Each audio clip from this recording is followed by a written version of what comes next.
Good evening, everyone, or good morning, wherever you are in the world. I'm Helen Farrer, the Florentine, and joining us on TF Together is Andrew Cotto, who's in Brooklyn. So we're all over the world. Andrew, thank you for joining us this evening. Maybe you could tell us a little bit about yourself. Sure. Thank you for having me. A little bit about me. Okay, I am a New Yorker. I am an author and a professor of English. I write novels.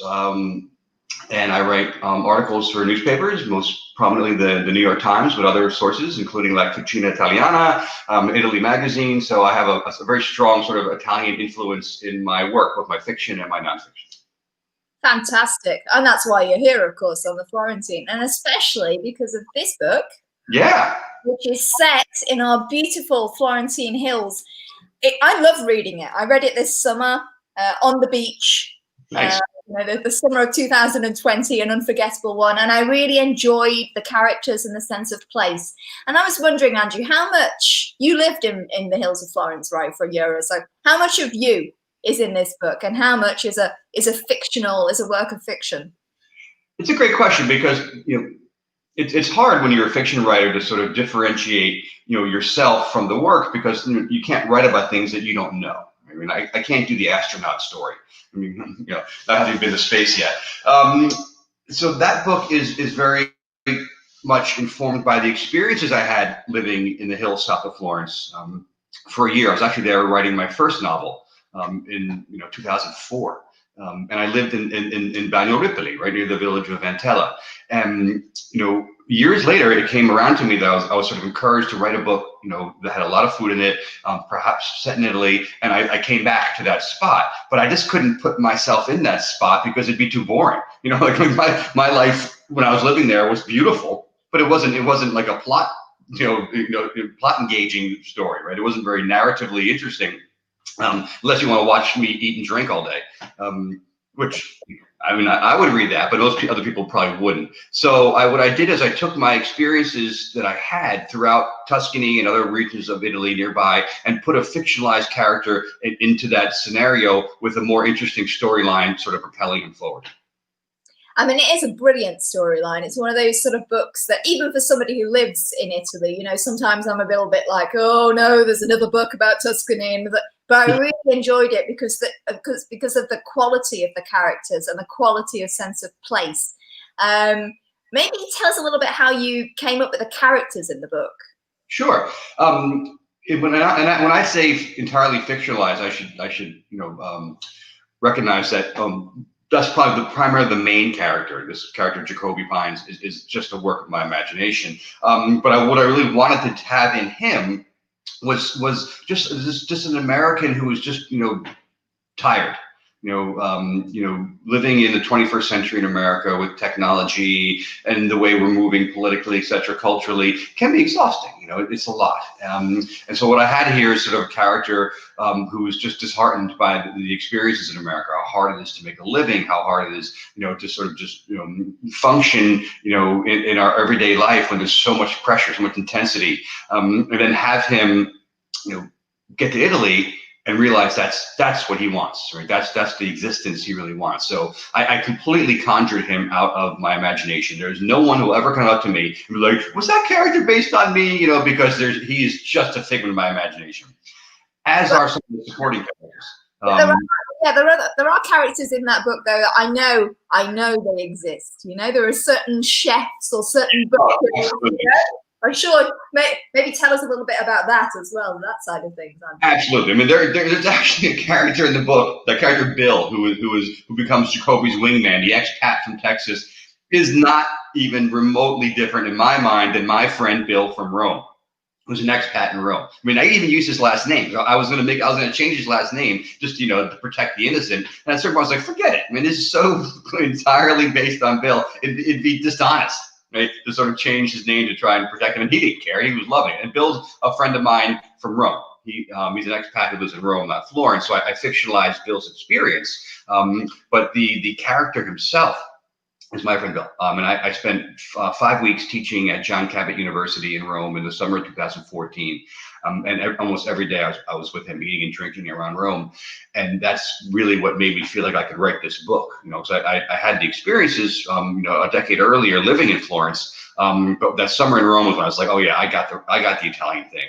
I got this. And I had characters and ideas in mind. And Bill's a big part of that. There's also references to, Dario Cecchini has a role in it, right? I couldn't use Dario himself. I would have easily, but I need like a younger, sort of more, a famous butcher who would create some conflict for the characters.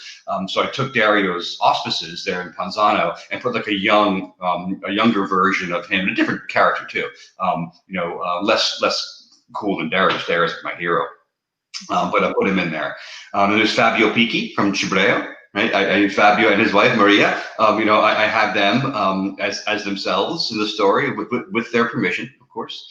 They are friends of mine, and there's a scene set, as you read, at Il Teatro del Sale, where they have a feast and they watch Maria do a performance and they spend time afterwards. So they're actually in the plot. They're a big part of the plot too, even though they only appear in one scene. I think it's very appropriate that you're talking to us from your kitchen today, Andrew. I think it's quite wonderful. I mean, the food is just so gorgeously described. You can tell that you're a foodie yourself, from the bistecca alla Fiorentina and how you mention, the herbs, the rosemary, the lemon, the pepper, and through to lampredotto or the offal, from the cow's stomach.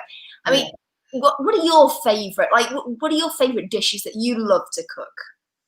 Well, before I answer that, I haven't left my kitchen since the lockdown started. Right, so this is like my room. I don't leave the kitchen.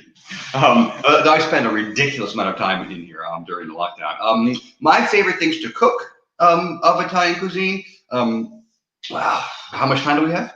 That's the joy of it. It's so eclectic, right?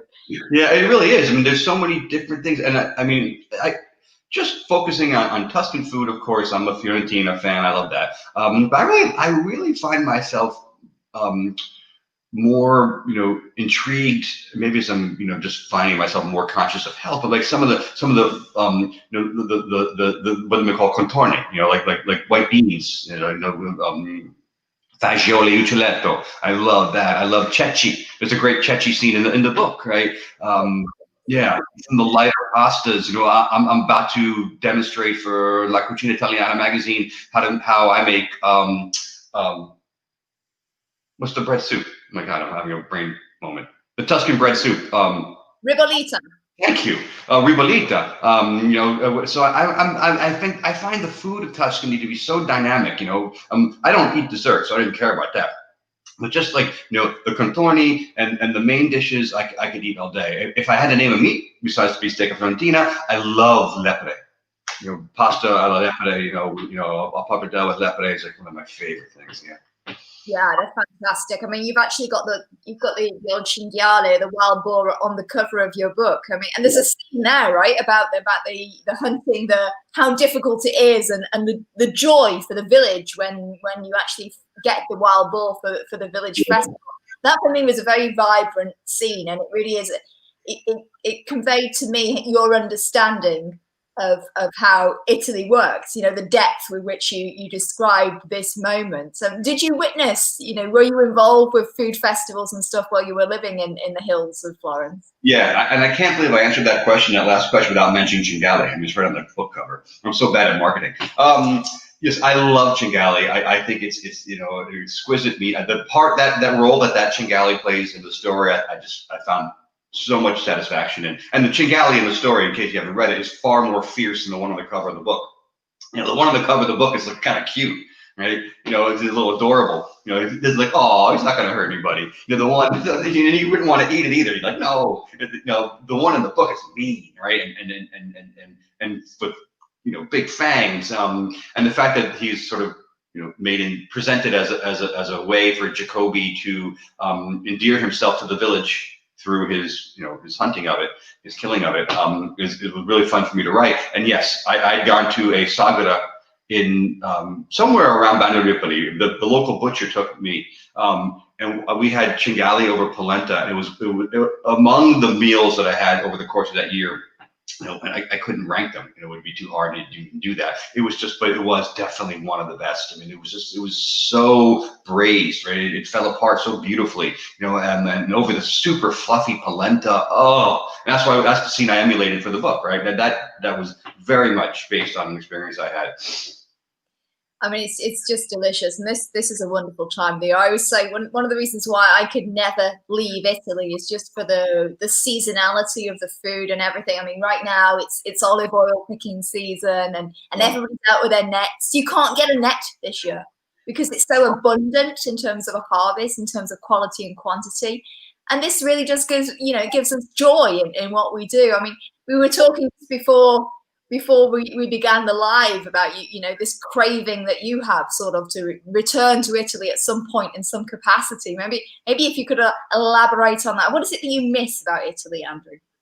Oh, again, I just miss, to be broad, the feeling I have when I'm there. When I'm in Italy, I feel differently than I do anywhere else in the world. And I love New York City, right? This is my home, born and raised for the most part. Just a place that I find magical. But when I get to Italy, I feel different. I feel better. I'm more content. There's a serenity that envelops me when I'm there, because it's the combination of the physical beauty, right? Of both the countryside and the cities. I mean, the cities are just as gorgeous. There's the natural beauty, there's the man-made beauty, right? There's the beauty of the language. Just listening to people speak in Italy, makes me happy. It's like music to me. And my Italian is pretty good, but I'm also not good enough where I can understand what people are saying unless they're speaking to me. And speaking to me slowly. So all I hear is like, la, la, la, la, la. It could be like, I never want to see you again. I hate your guts. And it sounds like poetry to me, right? So I'm like, really just immersed in, the beauty of the language, and the style. And then it's the food and wine. I mean, I love food and wine. They're my favorite things in the world, besides my kids. The food and wine is just like, gives me more pleasure than anything else. I love the pleasure of eating. I love the pleasure of drinking wine, and aperitivos. And when I'm there, I know that I'm going to be immersed in that every single meal. It's just, and it's also going to, it's not going to be like, oh my God, it was worth that big price. And the fact that you can live really well there, and which is what the character's most, attracted to in Italy, is that you can live really well in Italy from a gastronomic standpoint, right? For very little, and where in America, that's hard to do. No, it's true. I mean, the quality of what we have is quite extraordinary, and I mean, I couldn't agree with you more. We've got a few comments coming in from people, which is wonderful. Please do send us your questions. Write them in on YouTube or Facebook, wherever you're joining us from. Amy says hello from Boston. Oh, hi. Watching him eat and drink all day in Italy is highly advised. Been there, done that. Great book. Yeah, Amy is my cousin's girlfriend. They came with me to Italy for my 50th birthday 2 summers ago. Ah, wonderful. So first time experience there. They're wonderful musicians. We had a gig in Rome. We had a gig at Bar Garbo in Rome where they played, and then I read from Cucina Tipica. It was a really magical night. Fantastic. Yeah. We also have somebody who clearly knows you. Ciao, grande Andrea. One of my Italian friends, Nico, he's an American musician as well. I know more musicians than I know writers, it seems. He's a great pal of mine here from New York, from the East Coast here. I mean, that music does play a part in the book as well. There's the central character is a musician in his own right. So that's something, music plays an important part for you too, then, in your life. Yeah, I love music. It's one of my passions. And if I could have been a rock star instead of an author, I would have done it in a second. I just don't have the talent. I tried. I really tried to play, and I'm just terrible. Don't even ask me to sing, though I do. It's just, I love music. My father was a musician and a music teacher. My cousins, people I know were really talented musicians, and I learned how to write really by following music. I grew up, not voraciously reading books. I was voraciously reading liner notes inside the albums I grew up with, and following the way the songs were written and the rhythm of the syntax of that and the imagery of that. And I'm much more, I think what differentiates my writing from other novelists and journalists is that it's more inspired by song than it is by songwriting than it is by literature. So yeah, and so I wanted to incorporate music into and music's in all my books too. All my books, all my novels have a food thread through them and a music thread through them. I just can't get away from it. It's true. I mean, we all have a style of writing, right? Don't we? I mean, and there is that sort of sense of meter and rhythm to your writing. It's very sumptuous in the way that it reads. All right, Helen, could you say that my writing is sumptuous one more time, please?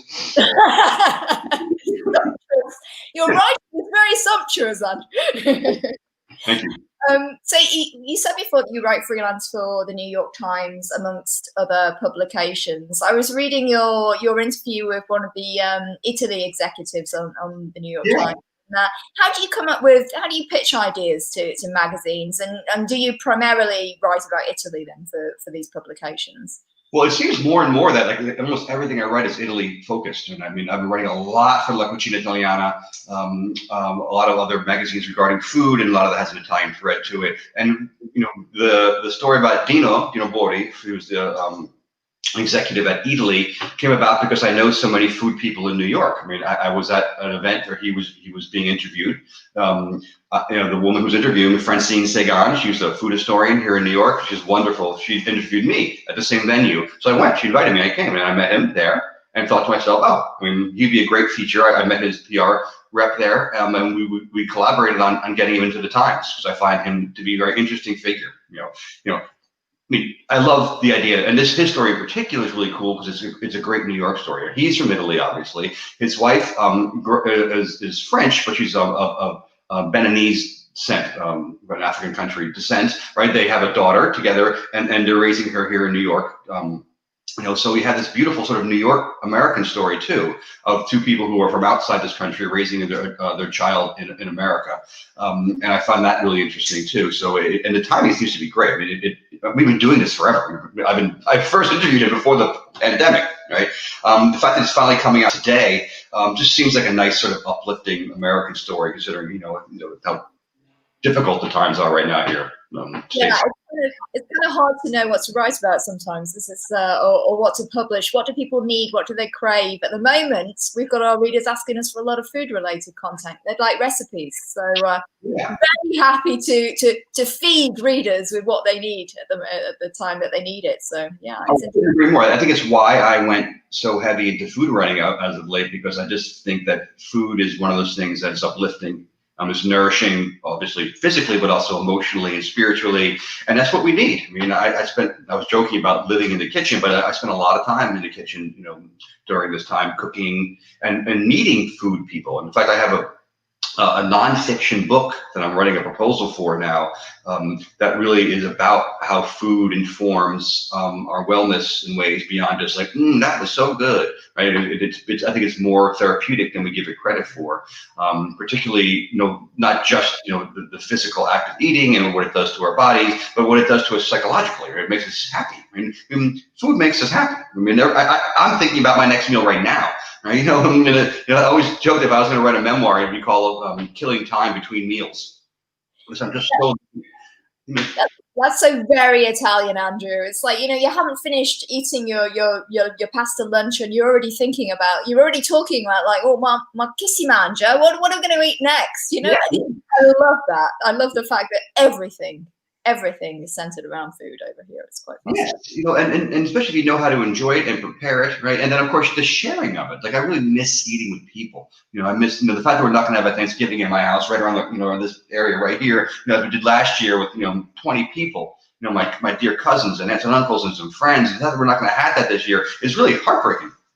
But when we are able to do that again, I'll enjoy it all the more. So I feel like there's a nice sort of correction as a result of all this, and the things that we appreciate will become more profound. So you're doing an upcoming article for La Cucina Italiana in the US about your Thanksgiving experience in Italy. Is that correct? Is that yeah. I've been having so much fun this week with this, and my neighbors are really benefiting because I'm feeding them every day. But when we lived in Italy all those years ago, you know, we were there for Thanksgiving, and Thanksgiving was a challenge in Italy because A, they don't celebrate it, but B, like, you know, the typical American fare that you get. It's just not readily available in Italy. So what I did was I adapted our menu to sort of accommodate Italian groceries. We had polenta instead of corn. I made a stuffing with ciabatta and sausage, etc. But the turkey was the big problem. My egg, tacchino, is not that common in Italy. They don't have them all the time, right? B, my stove was like this big. It was like a Betty Crocker stove, but the size of that microwave behind me. And so getting a 15-pound turkey in there was going to be a problem. So I went to see the local butcher, who was like my closest friend at the time there, and still remained so. And he was the first person I bonded with because I was in his shop every single morning. And he had an idea. So he went and got a turkey, and then he took all the bones out of it, right? And so it just got smaller physically, then stuffed all those cavities with veal and aromatics, and then wrapped it up real tight with twine. And he presented this to me, and I was just like, oh my God, I wanted to tattoo the artwork of it across my chest.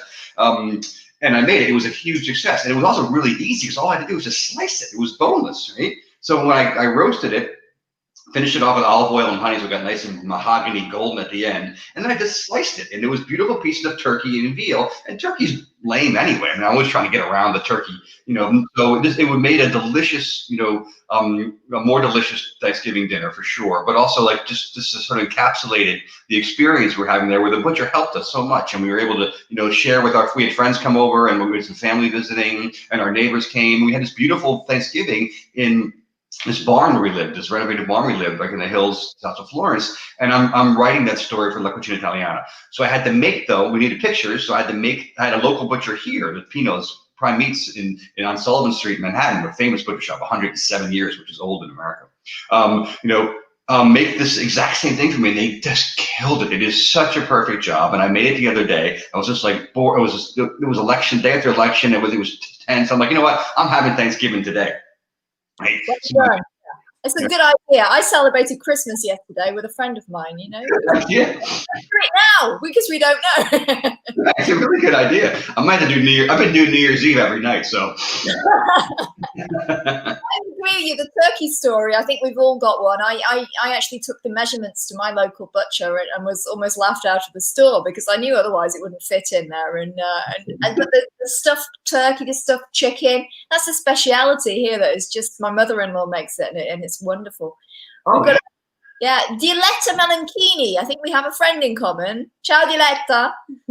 Oh, yes. Hello, Andrew. Nice to hear from you. Hope to see you soon. I hope to see you guys well, too. I stayed at their villa that vacation I was talking about before for my 50th birthday with my cousins and my family. We all stayed at one of their villas out in Grosseto. Not Grosseto. It's above Antella. Yeah. It was beautiful. They were such lovely people, and their wine's spectacular. I had a buddy of mine with me who's a wine aficionado. This guy knows his wine. We just spent a couple of nights before at Ristorante Reale in Abruzzo.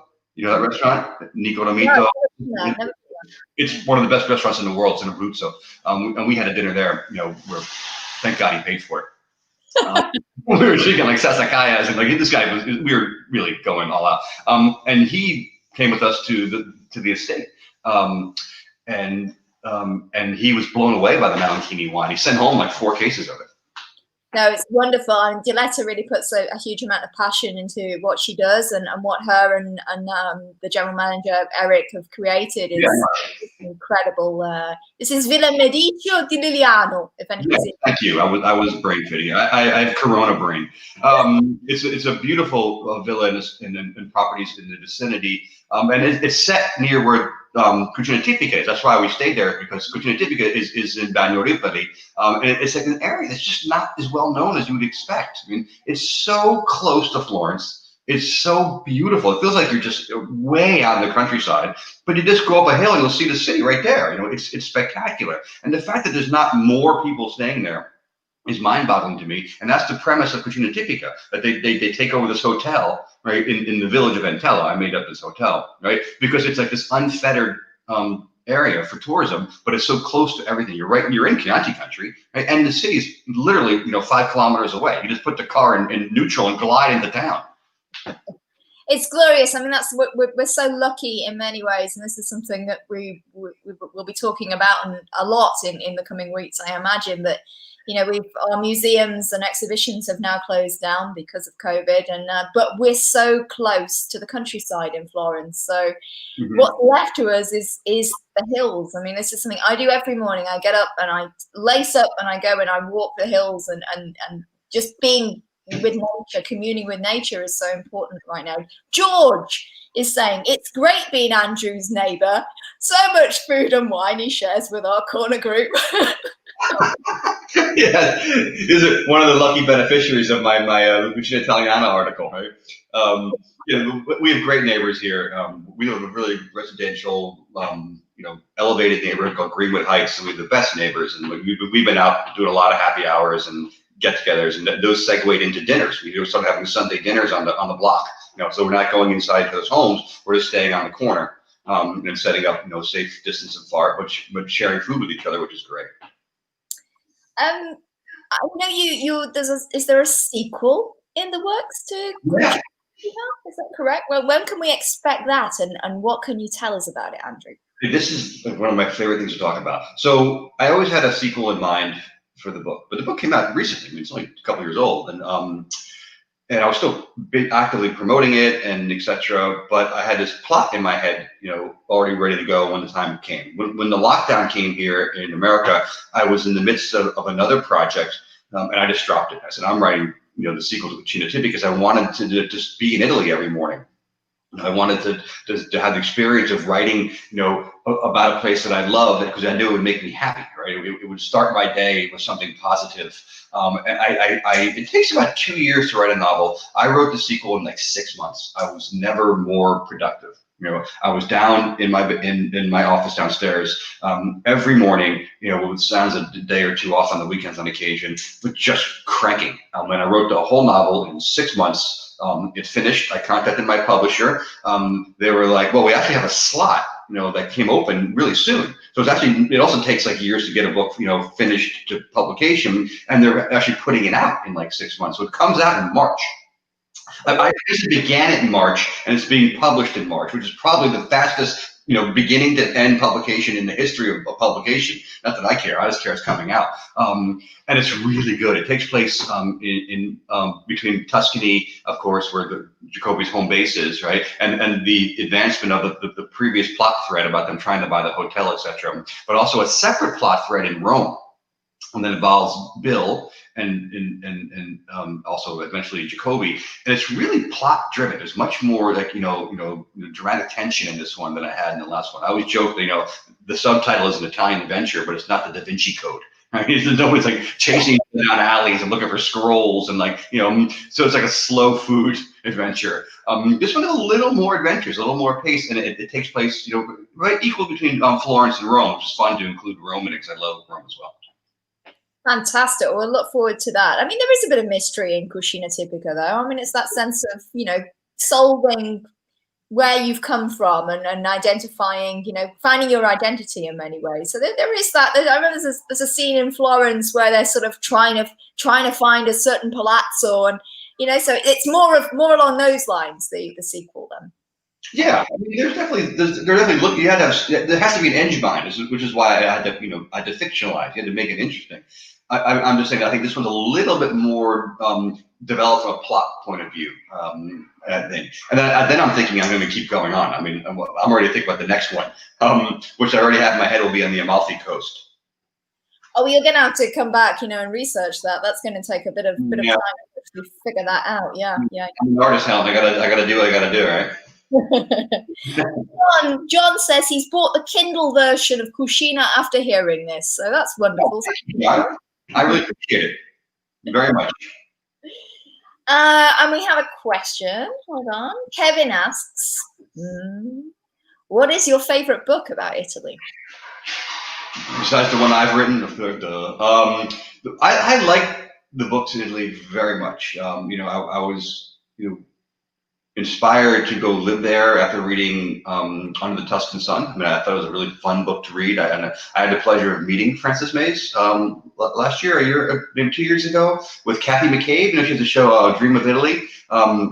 she had an event with Francis, and I went with my friend Cassandra Santoro, who's the Travel Italian Style, a really wonderful boutique travel agency who's half in Italy, half in the States. And we had a great time. And I met Frances. I gave her a copy of my book. She gave me a copy of hers. She was like, "Who's this?" I was like, "I know you." And I loved that book. I mean, it was it was kind of like more like I imagine those stories being, where it's just like get up a memoir, right? Sort of prosaic in its sense. But she writes so beautifully and captures the essence of that country beautifully. On a fiction standpoint, I love Beautiful Ruins by Jess Walter. Great novel set in Italy. I love some of the Hemingway books that take place, across the river into the trees, which takes place in Venice. I mean, this, there's a lot, but you came up with a good selection there, Andrew. I think if some of our viewers are tuning in and you're feeling a little bit sad, and you're wondering when you're going to be able to come back to Italy, at least books such as these and yours help us to travel in these tricky times. So maybe order a few of these books and put Andrew's on your list while you're there. Greece. I mean, that's why I wrote the sequels. I wanted to be in Italy, right? I wanted to escape Italy every day, and also share that experience with people too. I mean, to escape there through literature is I'm hoping that one of the corrections that comes out of this is a more of appreciation of literature, right, and how it can transport us. And just take you places, then through your imagination, which is so fun. No, indeed, and maybe we'll close. Cheryl has been writing a lot. She's obviously enjoying listening to you speak this evening, Andrew. And Cheryl says, it makes so much sense that you love music because life in Italy has a musical rhythm to it. And, yeah. Do you know Cheryl? She's a great author too. She wrote there's a great book set in Italy. She's gonna be mad at me.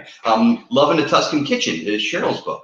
It's true. Her and her husband Vincenzo, who met in Italy, fell in love. She's American, from Minnesota. She's an oncology nurse, but also a writer. And she met her husband Vincenzo, who's a chef, an Italian chef in Italy. And her book, Love in the Tuscan Kitchen, depicts their love story.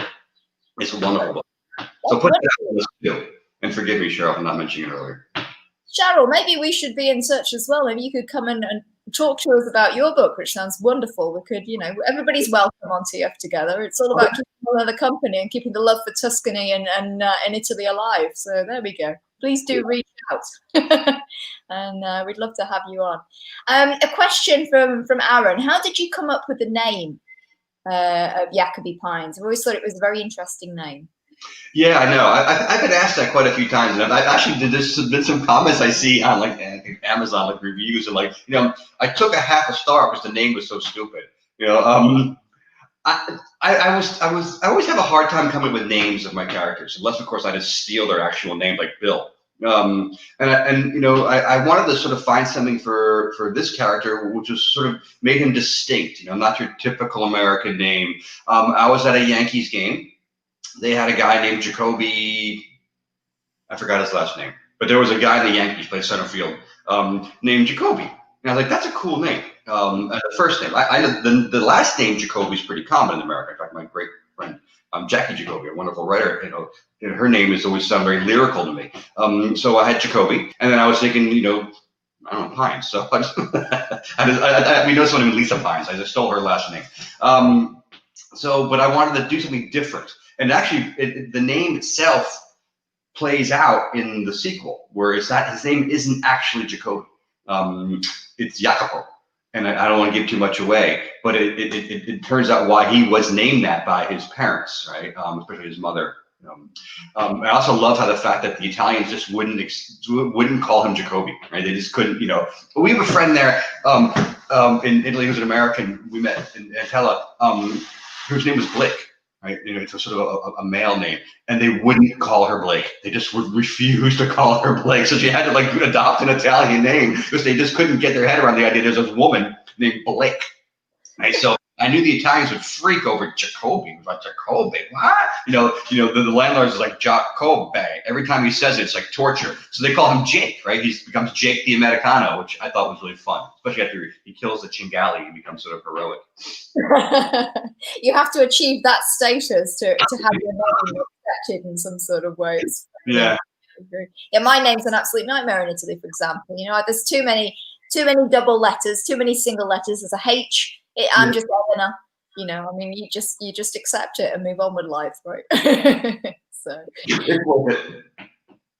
Andrew, so apart from La Cucina Italiana that you're working on, and the sequel and ongoing, continuation of Cucina Tipica and its various roles and editions, but what else is in the works, and what and it's hard to talk about future plans at the moment because in terms of travel we don't know and everything else, but what have you got on your plate apart from these projects? Well, I think thankfully, of the few things I can do during these times, eating, drinking primarily, but also I've been really writing a lot. And I'd actually finished a book prior to this. In fact, it's right here. I just got my copies of it.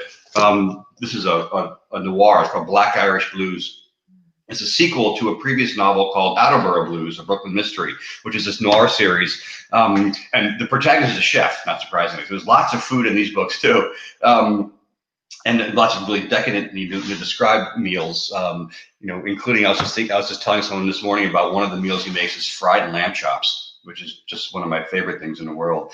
So this book comes out next month in December. So I'm busy promoting it, and I'm busy working on about the sort of sequel to that. So I'm going to do the sequel, the third edition in that series very soon, as well as another book I'm trying to write.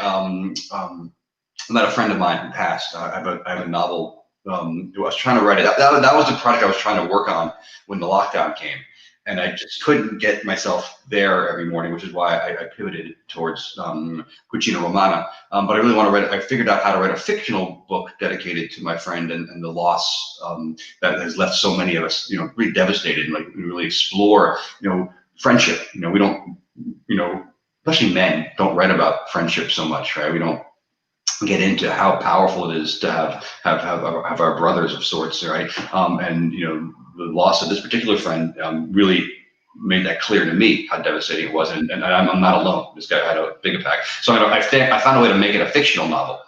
It's going to be called Pasta Mike. Oh, yeah.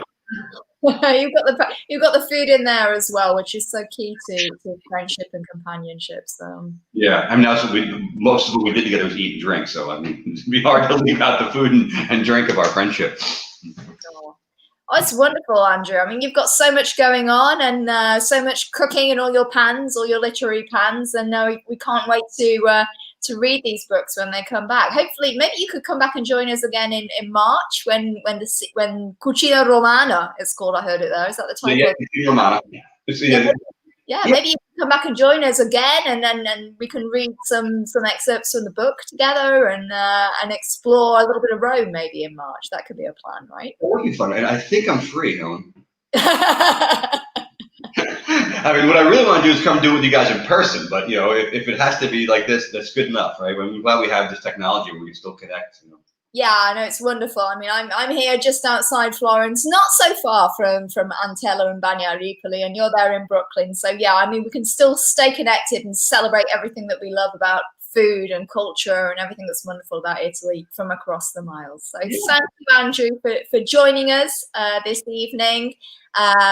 Here's Andrew's website if you'd like to go and learn more about him, and the book link to go and purchase Cucina Tipica is in the comments. And I have one final thought. We were just talking about technology, etc. I did this reading series called the Aperitivo Reading Hour. It's on my YouTube channel, so Andrew Cotto's YouTube channel, right from this very kitchen, right in this spot. And I'd read passages of food from all my books, right, starting with Cucina Tipica, but going through all of them, and then make something that was read in the narrative. So if I read about whatever, there's a lamb chop scene, I'd make lamb chops in the kitchen behind me. They're all on my YouTube channel. So if you're really interested in reading, just hearing the food passages from these books, and seeing some cooking demonstrations, just go to my YouTube channel and check them out. Fantastic. Well, we'll be tuning into that and something else to keep us company in the winter months. All right. Thank you very much, Andrew, for joining us from Brooklyn, and we'll be back soon on TF Together. Thank you. Thank you, Helen. Goodbye. Ciao.